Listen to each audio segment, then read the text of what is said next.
Olá, está começando mais uma edição do programa Minuto Mamãe Bebê e a gente vai começar o programa de hoje falando sobre puberdade precoce.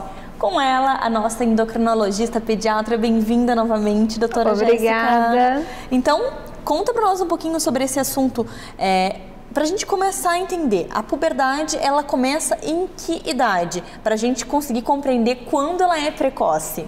Então, o normal da puberdade é iniciar após os 8 anos na menina e após os 9 anos no menino. Então, uma puberdade que inicia antes disso é considerada precoce.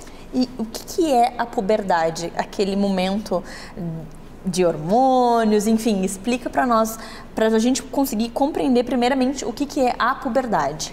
Então, a puberdade é um momento de transição da infância para a vida adulta, e isso acontece tanto fisicamente quanto psicologicamente. As mudanças físicas, ocorre uma transição da imaturidade para a maturidade sexual. Os primeiros sinais que a gente percebe, no caso da menina, é o broto mamário, que é o surgimento da mama, e nos meninos é um sinal um pouquinho mais difícil de perceber, que é o aumento do testículo. Então, depois disso, a gente tem todo o decorrer desse processo de puberdade que vai tornar a criança madura sexualmente. Entendi. E daí, assim, quando ela acontece precocemente, o que a gente tem que fazer? O primeiro passo é sempre ter o acompanhamento, até mesmo pelo pediatra, pelos pais, para realmente observar se tem algum sinal de puberdade precoce. Então, o surgimento das mamas, o aumento dos testículos, além disso a gente percebe odor axilar precoce, acne, oleosidade ou pelinhos pubianos, pelinhos axilares. Todos esses são sinais de puberdade precoce. E se eles forem percebidos pela própria família ou pelo pediatra que acompanha a criança, o ideal é que a criança seja avaliada pelo endocrinologista pediatra, porque ele será capaz de fazer o diagnóstico mais específico e, se necessário, o tratamento da puberdade precoce.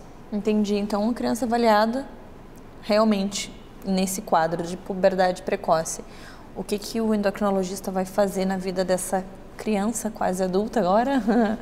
Então, o primeiro passo é que a gente precisa diferenciar se é uma puberdade precoce central, que alguns chamam de puberdade verdadeira, que é aquela que ocorre na ordem fisiológica, mas num momento muito precoce. Então, ela ocorre pela mesma ativação que ocorreria na puberdade normal, do hipotálamo, hipófise, que estimula os testículos e os ovários a produzir os hormônios sexuais, só que essa ativação acontece antes do tempo esperado. Tem um motivo? Tem alguns motivos. Nas meninas, a maioria dos casos é o que a gente chama de idiopática. A gente não identifica o motivo, mas hoje em dia a gente sabe que tem muitos genes envolvidos, muitas alterações genéticas, possivelmente fatores ambientais que desencadeiam essa puberdade precoce. Um dos motivos que está associado principalmente nas meninas é a obesidade, que pode acelerar o processo de puberdade. No caso dos meninos, esse é um assunto até mais alarmante, porque nos meninos a puberdade precoce tem mais associação com doenças, que podem ser até mesmo tumores dessa região do hipotálamo, hipófise, que desencadeiam a puberdade precoce. Mas também existe uma outra forma de puberdade, que a gente chama de puberdade precoce periférica, que não é pela ativação de todo esse eixo gonadal, e sim por ativação das gônadas ou da adrenal de outras glândulas. E nesse caso a gente não vai ver essa ordem que a gente esperaria de início pelas mamas ou pelos testículos. Fica tudo irregular. A gente pode ver, por exemplo, surgimento dos pelos antes do tempo. No caso das meninas, pela ação de hormônios masculinos, elas podem ter até alguns sinais de virilização, aumento do clítoris. No caso dos meninos também, aumento do pênis, sem que tenha havido um aumento do testículo antes. E essa é a ordem, primeiro o testículo, depois o pênis. Quando a gente vê que foi ao contrário, então a gente vê que não está na ordem. Exatamente, aí a gente pensa mais nas causas periféricas. E aí depois de fazer essa diferenciação, a gente pensa nos exames que a gente vai solicitar, que vão depender dessa suspeita, Sim. se é periférica ou central. E aí, de acordo com a causa, a gente tem um tratamento específico. No caso da puberdade precoce periférica, os tratamentos são bem específicos de acordo com a causa. No caso da puberdade precoce central, se tiver, claro, algum tumor, alguma alteração estrutural, talvez seja necessária uma cirurgia, mas geralmente a gente usa uma medicação que vai bloquear essa puberdade, vai impedir a progressão da puberdade, vai regredir esses caracteres que surgiram, então vai diminuir o tamanho da mama, dos ovários, do útero, no caso dos meninos, o tamanho do testículo. Então a gente usa essa medicação para parar a progressão da puberdade. E depois, quando a criança chegar na idade correta, daí sim ela entrará na puberdade normalmente. Isso mesmo. Aí quando a gente percebe que ela atingiu uma idade normal para o início da puberdade, a gente suspende a medicação e a criança continua o processo de puberdade aí sim numa idade adequada. E aí ela vai tomar remédio por um período ou depende de como que vai reagir o organismo? Cada caso é um caso, a gente sabe disso. Então tem que ser avaliado e ver como que aquela pessoa vai reagir para ver se vai necessitar mais remédio, se para, se já está ok. É, isso mesmo. E uma coisa bem importante nessa questão de individualizar o tratamento é que muitos pais procuram um endocrinologista querendo bloquear uma puberdade que na verdade é normal, na intenção de querer o seu filho ou que seja criança. Exatamente. Isso até os 18 anos. Eu acho que eu vou passar por essa situação, mas ainda bem que eu te conheço, que eu compreendi esse assunto. Eu vou deixar minha filha, quando tiver na puberdade, viver a puberdade Exatamente. dela. Às vezes é falta de conhecimento, assim, medo, enfim, querer travar algo que é natural, né? Exatamente. Então, claro, se tem qualquer dúvida de que as coisas estão ocorrendo no ritmo normal, porque às vezes a puberdade surge numa idade considerada adequada, depois dos 8 na menina e depois dos 9 no menino, mas ela progride num ritmo muito acelerado. Se os pais perceberem isso, o ideal é realmente ter uma avaliação. Mas nem sempre vai ser necessário e muitas vezes não vai ser indicado o tratamento por quando a gente percebe que ela está ocorrendo de forma normal. Lógico. E aí, nesses casos, a gente não vai submeter a criança a um tratamento que tenha efeitos colaterais, sem dúvida, que não é necessário. Entendi. E assim, uma criança que uma vez toma um remédio para dar uma bloqueada, ela produz normalmente lá na frente ou talvez ela precise de algum remédio para fazer com que volte a produzir? Ou entramos naquela situação de cada caso é um caso, depende? Geralmente isso ocorre de forma bem natural, até porque é uma criança que produzia até hormônios de forma acelerada Exatamente. Antes. Então, assim que a gente para o bloqueio, ela retoma o ritmo normal. Geralmente a gente também não vê sinais de deficiência no futuro, uma preocupação que se tinha no início do uso dessas medicações é em relação à fertilidade, Sim. mas não parece diminuída. Então, se indicada para os casos que realmente tem necessidade, não seguro, parece, é ok, não traz parece nenhuma... prejudicar, exatamente. Entendi. Nossa, que bacana, muito bom entender esse assunto e também ajudar as mães, porque agora ficou a dica da doutora, assim, deixa as crianças viverem as fases que elas precisam viver. Eu sei que é difícil, eu também sou mãe, mas a puberdade vem, ela chega, depois vem a vida adulta, a gente envelhece realmente e faz parte do ciclo da vida, né, doutora? Exatamente. Obrigada por dividir conosco tanto conhecimento e até o nosso próximo encontro. Obrigada.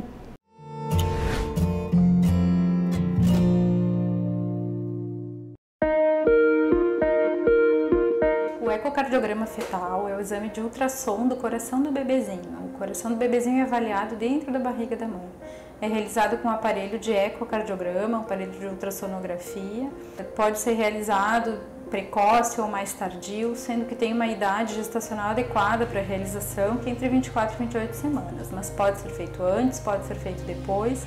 Avalia a anatomia do coraçãozinho, formação, função do coraçãozinho do bebezinho ainda dentro da barriga da mãe.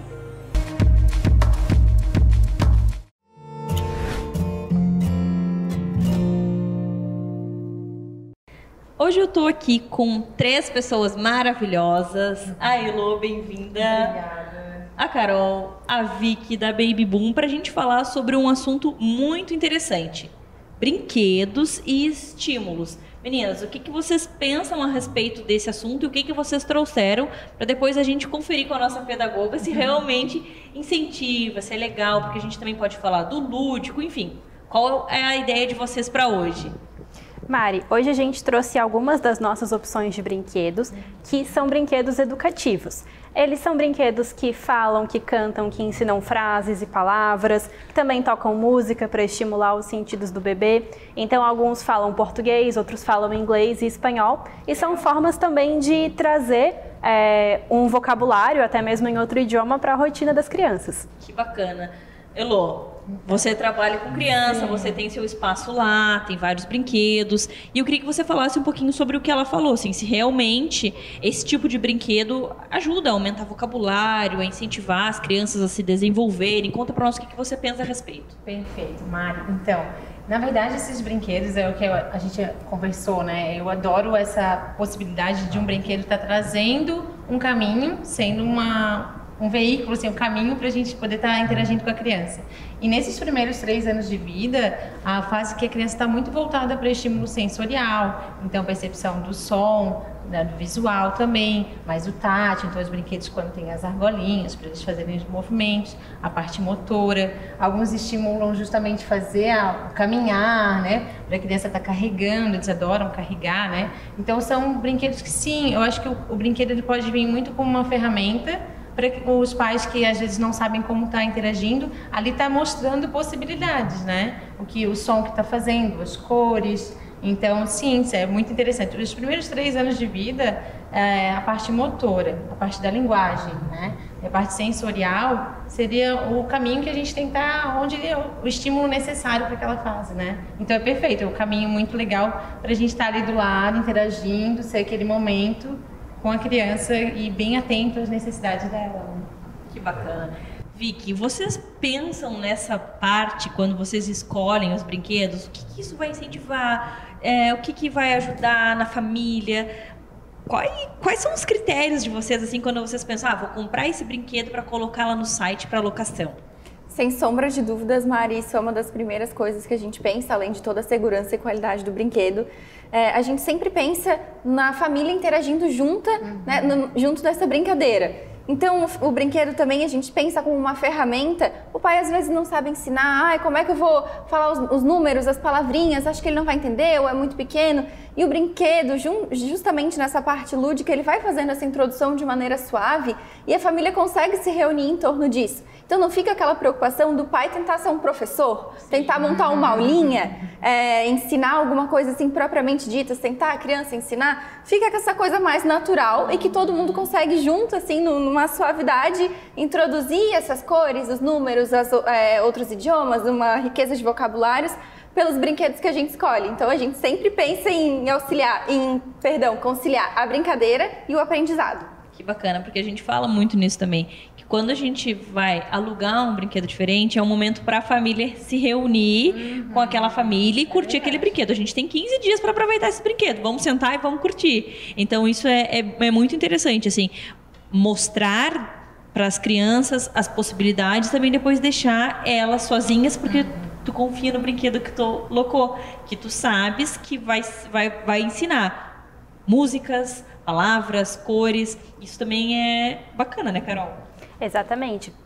E também uma das coisas que é legal no aluguel de produtos infantis é que, como a Elo já comentou, ela trabalha muito com a questão do rodízio de brinquedos. E isso é uma coisa que o aluguel de produtos infantis ajuda, porque ela tem esse brinquedo hoje, daqui 15 dias ela vai ter outros brinquedos e assim por diante.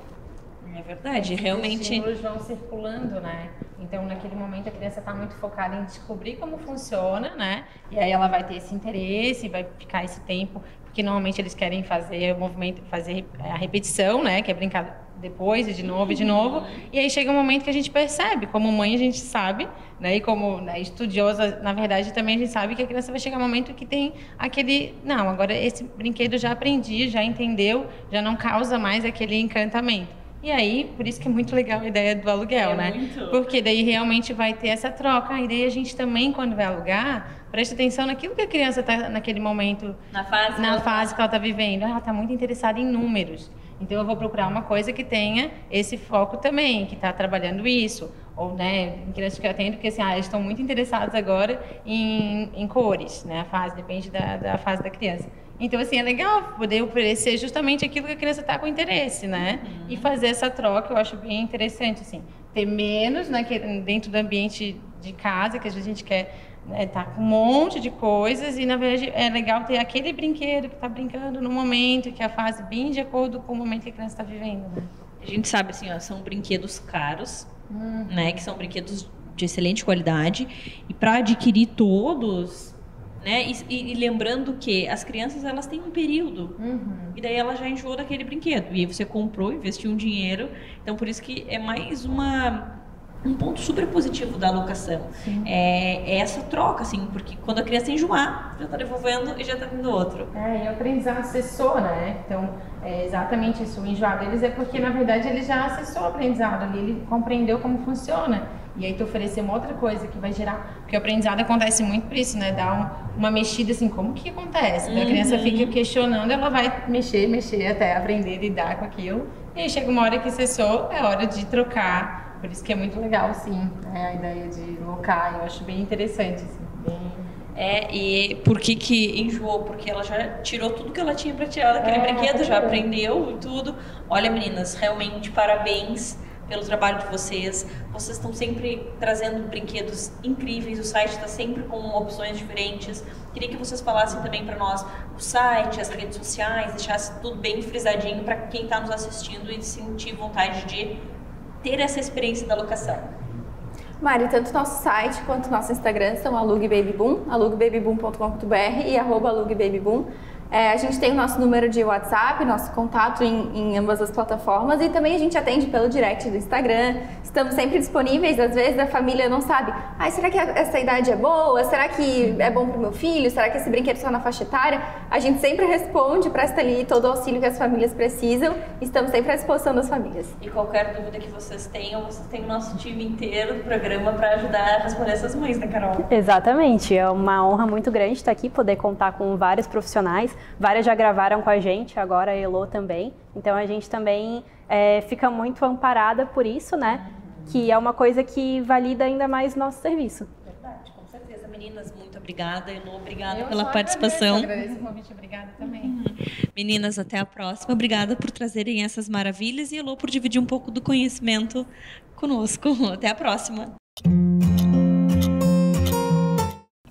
Hidrocele, a famosa água no saquinho dos meninos.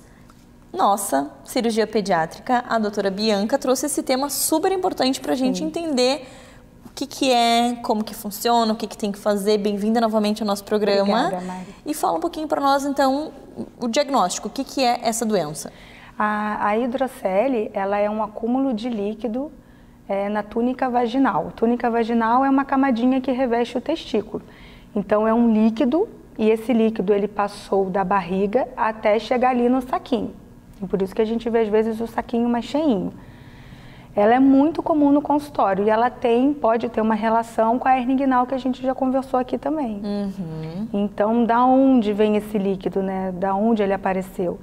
Ele passa justamente por aquele conduto peritônio vaginal que a gente conversou, da descida do testículo, que depois que o testículo chega na região escrotal, o organismo não deu conta de fechar, então o trajeto ficou aberto. Então, pelo trajetozinho, do mesmo jeito que pode passar um ovário nas meninas ou pode passar um intestino nos meninos, pode escorregar o líquidozinho que a gente tem dentro da barriga e esse líquidozinho se acumular ali no testículo, né? Só que ele tem duas classificações diferentes. Essa hidrocele, ela pode ser residual, ou seja, ela não tem comunicação com o trajeto e não tem comunicação com a barriguinha. Então, esse líquido passou ainda na gestação, a criança nasceu assim, depois o trajetozinho fechou e o líquidozinho ficou lá parado. Entendi. Então, essa é a hidrocele residual ou encistada, né? E existe a outra hidrocele, que é a comunicante, que tem a comunicação com esse trajetozinho e, consequentemente, com a cavidade abdominal. São esses dois tipos que a gente vê. E o que se faz com um tipo e com o outro tipo? Quando a gente tem uma hidrocele comunicante, isso é cirúrgico, porque a gente sabe que se o líquido está passando tanto para a barriga quanto também está passando para o saquinho, o trajeto está aberto. Sim. Então, o trajeto estando aberto, ele te dá uma chance de hérnia e de fazer uma complicação. Então, para esse tipo de hidrocele, é essa conduta. Agora, quando você tem uma hidrocele que ela é residual, que ela está encistada, e nunca teve uma queixa de hérnia, então você pode acompanhar um pouco mais esses bebês até em torno de 1 ano de idade, para ver se essa hidrocele diminui, desaparece, e talvez a criança nem precise do procedimento cirúrgico. Mas é isso que tem que ser avaliado. E quando a gente faz a conversa com os pais no consultório, a gente tem que abordar essas questões. Como é que é, pai, mãe? Esse saquinho, ele é cheinho, mas ele já nasceu assim? Ou não, ele nasceu murchinho e em um determinado momento de vida você vê que apareceu um líquido ali que não tinha antes. É só ali? Na região inguinal, ali na virilha, aparece alguma coisa?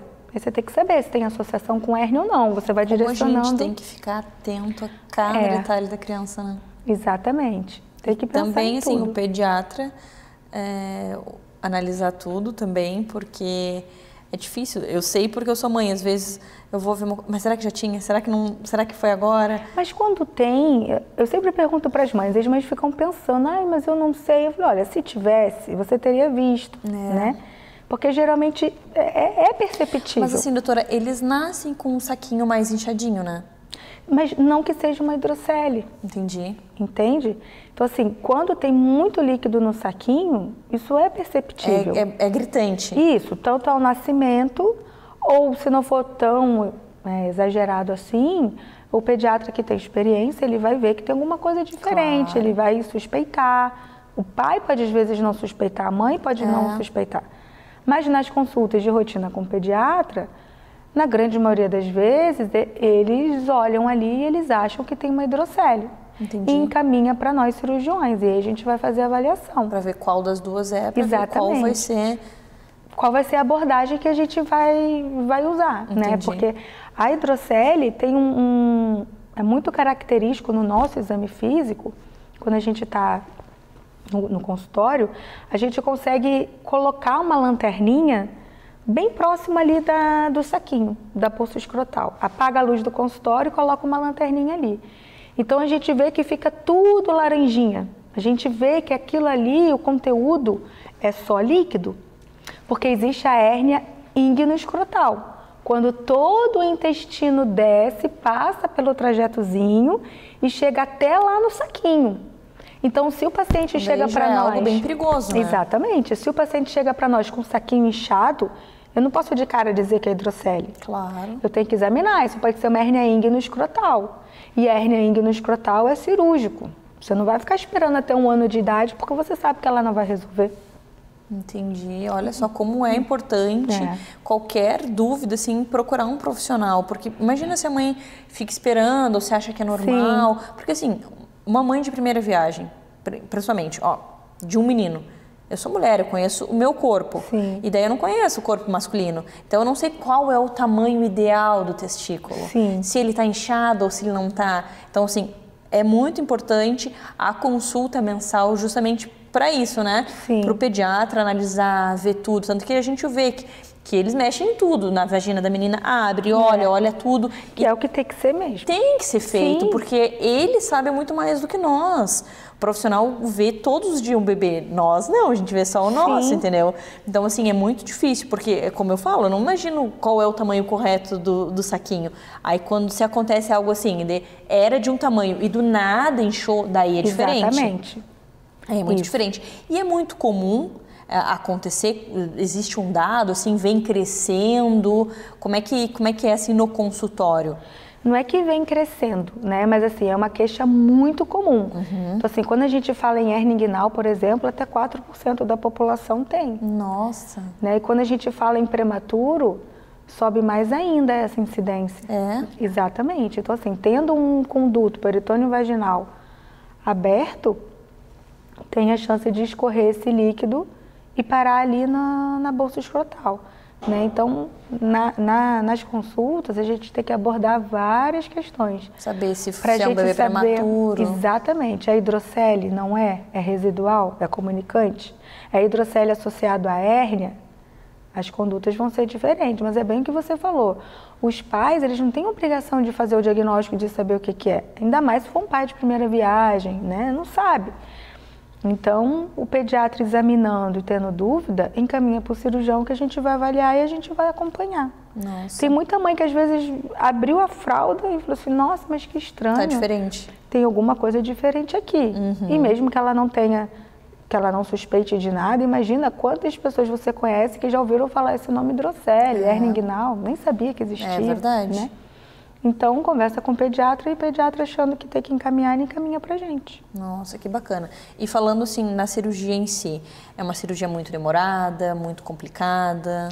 É a mesma cirurgia da hernia inguinal. A gente faz uma incisão no mesmo lugar, procura esse trajeto também, liga, só que a diferença é que a gente faz uma abordagem na bolsa escrotal e a gente Porque esvazia. nesse caso já foi lá para os testículos. E quando a gente fala Sim. só na hérnia, estava localizado só lá na virilha ainda. Exatamente. Aí a gente entra na região ali escrotal, abre essa camadinha, né, que está englobando o líquido e esvazia todo o líquidozinho. Entendi. Tudo pela mesma incisão que a gente faz ali, mais embaixozinho na barriga.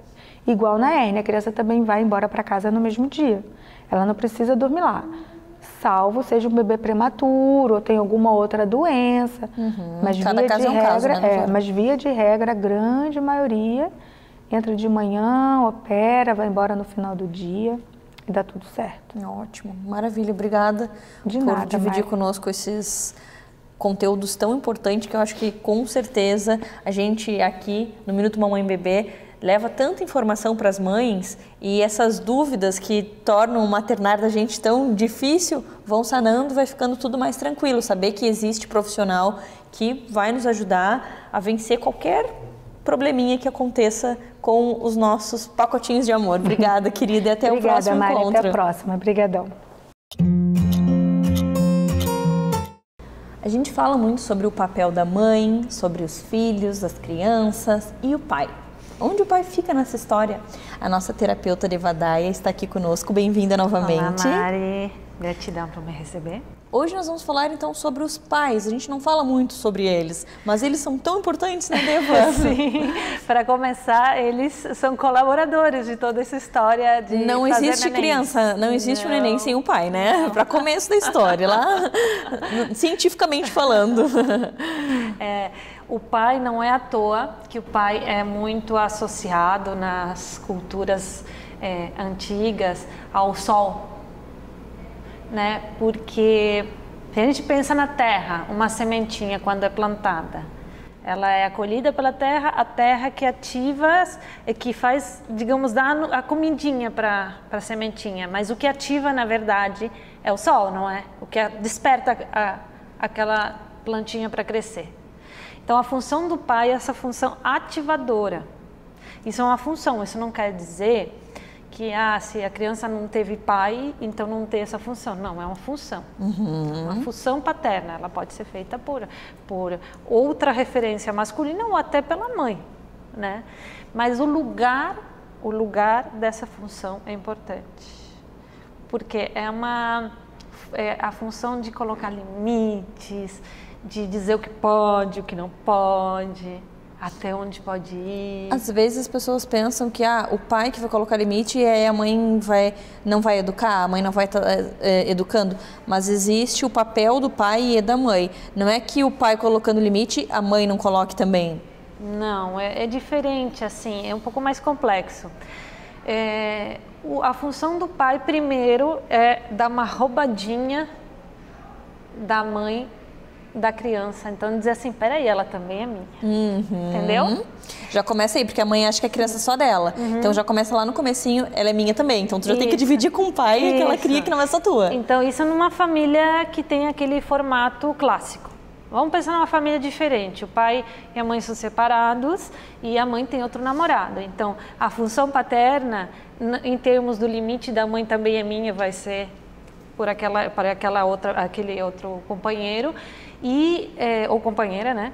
E a função paterna também pelo pai, que autoriza a mãe quando não está o filho com o pai, e a mãe diz, filho, não faça isso, vou falar com teu pai. Aí o pai diz, pode fazer. Não pode. Exatamente. Ele está desautorizando a mãe. E a mãe precisa ser autorizada, tá? mas para que a mãe seja autorizada no seu poder, no seu direito a colocar um limite para a criança, a mãe também tem que fazer o mesmo com o pai. Fazer o mesmo com o pai, né? Então ela tem que autorizar essa função entrar na vida dela e da criança, porque se fica só mamãe e bebê, já percebe que quem está muito próximo às vezes é quem menos respeita? Exatamente. Então é normal, né? Porque pega o jeitinho, já sabe como abordar a mãe, aquele denguinho todo. E às vezes é incrível, mas às vezes uma criança com um aninho já tem essas manhas de saber como conseguir o que quer. Eles são muito espertos. Eles são muito inteligentes. Então tudo tem seu lugar. Exatamente. Tudo tem seu lugar. Por isso que eu acho interessante a gente trazer esse tema para o programa, porque é bem isso, sabe?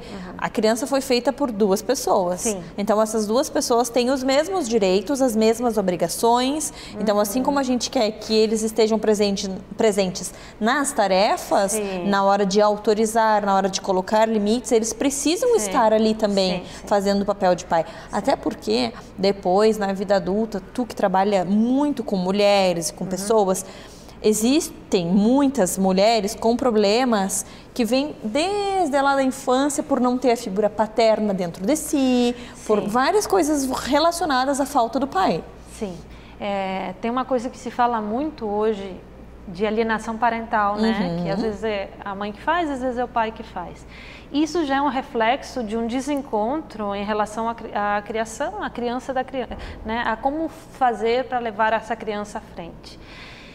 O ideal é que a negociação aconteça num espaço reservado, não na frente da criança. Exatamente. Tipo, ficar um querendo degladiar com o outro sobre o que pode, o que não pode, e a criança ouvindo tudo ali. Deve. Isso que vai criar um conflito para a criança. Com certeza. Então, a autoridade também vem dos avós, né? De autorizarem os pais a serem pais, de se colocar, respeitarem o que eles decidirem, mas as negociações prévias, o ideal é que não seja na frente da criança, que perante a criança está todo mundo de acordo no que pode, no que não pode, no que deve ser feito, no que não. Interessante. E se a criança tenta negociar, então vamos repensar. A gente vai pensar, filho, e aí vamos lá, conversamos, que entende? Legal. Quanto mais a criança sente que os adultos estão de acordo, para ela fica mais fácil. Porque daí ela tem certeza que não, a minha mãe e meu pai, eles têm certeza disso. Sim. Então eu não tenho chance de... Sim, né? Porque aí nós estamos falando de uma coisa que é tipo a lei interna. Como que eu sei o certo ou o errado? O que eu devo e o que eu não devo? Alguém me disse... Mas se eu acho que isso é negociável, que às vezes o certo já não é tão certo, que às vezes o errado eu posso fazer mesmo assim, aquilo vai criando uma pessoa com conflitos em relação à moral, à ética, ao respeito. Então, ela internamente não tem limites claros.